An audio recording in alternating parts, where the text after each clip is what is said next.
நின்றது எங்கும் நிலவி உலகெல்லாம் முடிக்கிறார். உலகெல்லாம் தோன்றி உலகெல்லாம் முடியக்கூடிய ஒரே நூல்.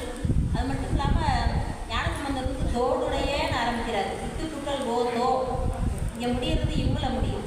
ஓங்காரத்தில் இந்த திருமுறைகள்லாம் அடக்கமாறு பேர்பட்ட ஒரு நூல். அடியார்களை பாடணும். அவங்கள வந்து நம்ம ஒரு அடியார் வர்றாரு, புதுசாக ஒரு அடியார் வர்றாரு சைவத்துக்குள்ள அப்படின்னா முதல்ல நம்ம அவங்களுக்கு பெரிய புராணத்தை படிக்க சொல்லணும். பெரிய புராணத்தை படித்தாலே அடியார்களுடைய பண்பு என்ன, அவங்க என்னென்ன செய்திருக்காங்க, அதை தெரிஞ்சாதான் நம்ம அடியாராகவே இருக்க முடியும்.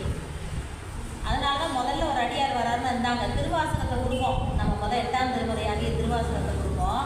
அதுபோல் பெரிய புராணத்தையும் கொடுப்போம்.